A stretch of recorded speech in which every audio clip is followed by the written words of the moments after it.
Welcome to Partners in Ministry. I'm your host, Dan Smith, and today I'll be joined by Beth Weiss.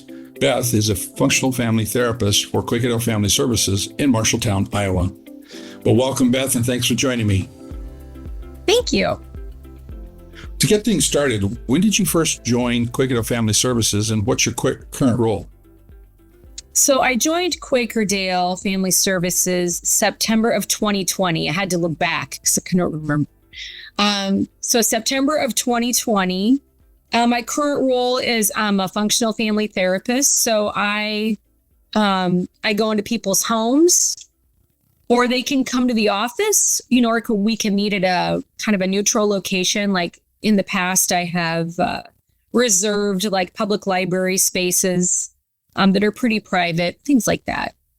So it sounds like you try to go out of your way to find a place where they're going to feel comfortable to meet and to talk. Right. Yeah, that's great. By the way, one of my favorite places to go to talk to anybody from Quakerdale Family Services is Wolf Ranch. What a fun place to go. Yeah. I would hire. Yeah, some people like to come it's not there. A problem to go. So, yeah. Anyway, as you look back on your journey of becoming a therapist, what are some of the key things that God used to help shape you and prepare you for this role? Well, when I was young, I went to college for dental hygiene. That's what I kind of wanted to go in the medical field. And so went to UNI / Hawkeye for a year and decided that, that just wasn't for me. And I met some people in the social work program at UNI, and I was like, wow, I really like this because I like relationships. I like talking to people. And I thought that would be a better career path. So I got my bachelor's at UNI in the social work department. And then I worked, on and off for years just in the social work field, just trying different things. But I just found that family was my favorite. And working with adolescents, I really do like teenagers, So I did work in the Council Bluffs area. I was an in-home therapist, kind of like what I do now, but it was more long-term. And that kind of shaped to where I am today, I guess, because then I stayed home for 12 years with my own kiddos. We have 4 kids. And so I stayed home with them mostly, and I homeschooled. I loved doing that.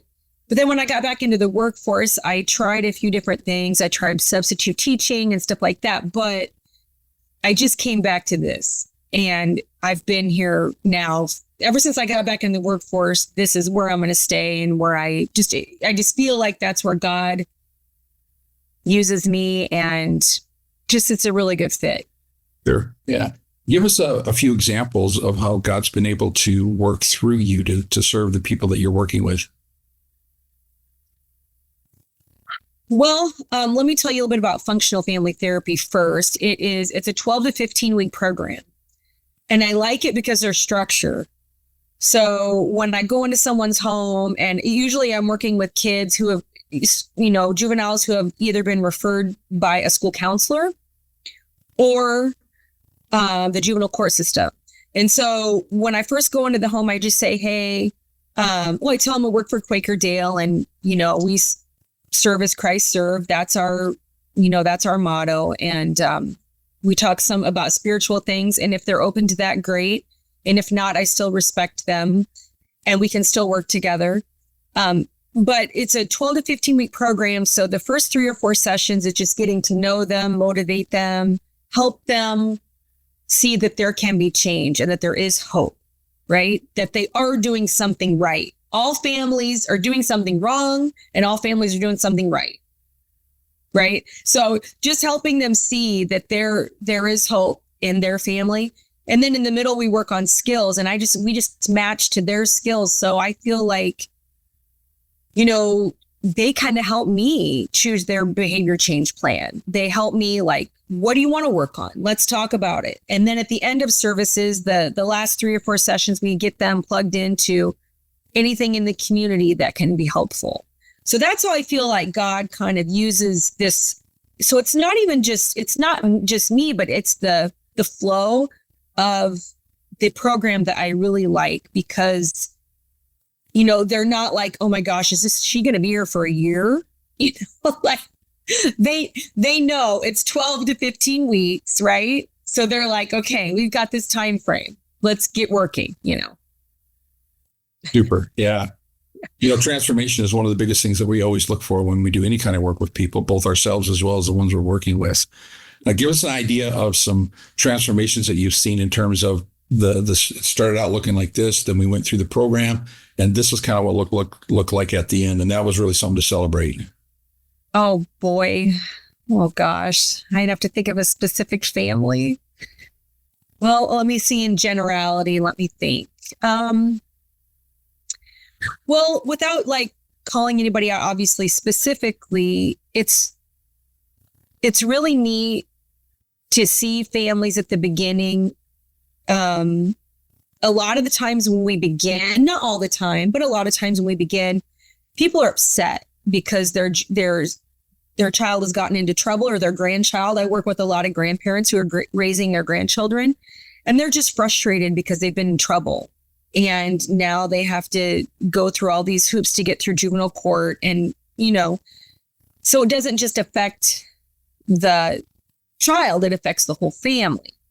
And so we kind of focus on relationships, right? And so it's neat to see at the beginning of functional family therapy how it's kind of just all focused on one family member. But then by the end, they can see, wow, this is really all of us. Like, we're really all in this together, and we can support each other, because there may be other siblings in the home that have been affected too, or they're watching and they really don't know what to say. They don't know how to react. And so it's really neat to see at the beginning, the focus is usually there's blame and negativity and not much hope. And then towards the end of services, there's more working together. We're a team, and there is hope for the future, kind of thing. Oh, wait, I can't hear you now.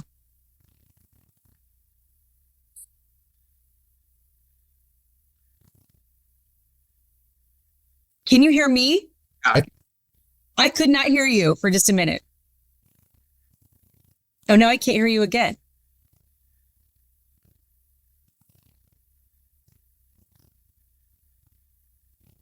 Test 1, 2. There, now I hear you. Is it still there? Yeah, I hear you now. Okay, good. I lost you. Yeah, that's crazy. So, all right, here we go. Ready? Take two.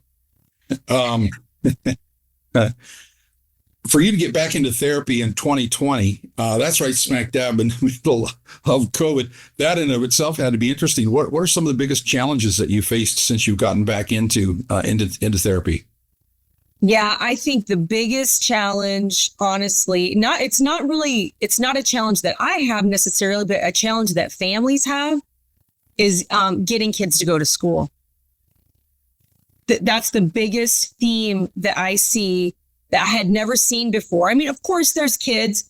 I mean, let's face it, who likes to go to school for 7 hours a day? I mean, I did, but I was different, I guess. But I think the biggest challenge that families face right now is convincing kids that they need to go to school has been a challenge, because a lot of schools were going, because right when we started in 2020, that fall, the kids were either going hybrid, online, right, half-time. Well, hybrid was kind of half-time. Some schools were going full-time, and the schools that were going full-time and that never stopped going, I feel like are the communities that have been most successful getting their kids back in school. Sure. So I think that, so that time period, that's been a struggle, and it's getting better gradually now. But it's still a struggle for a lot of kids who had that gap of not going to school and being home online. Yeah, sure. If I was one of your prospective clients and I came to you and I asked you the question, so Beth, tell me, why should I choose you to be my therapist? How would you answer that question? Loaded, isn't it? Yeah, I saw that well, I would first of all be super humble and say, I definitely don't have all the answers. And so some people say, well, that's not good, but I don't have all the answers. But what I would say I think sometimes it's really interesting to have someone come into your family that's non-judgmental. Like I've seen a lot of different things, so I'm not judging anybody's family. We have all kinds of families that we serve. So, but I think that it's good to get someone else's perspective that is coming from the outside, who's not emotionally invested in the family. So I can maybe bring a new perspective. Like, for instance, I had a family tell me the other day, because I think they're great. Like, I've seen them maybe 3 or 4 sessions, and I said to them, they're really hard on themselves.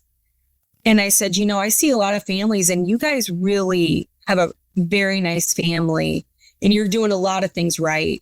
You're eating meals together at dinner time, which is very rare nowadays.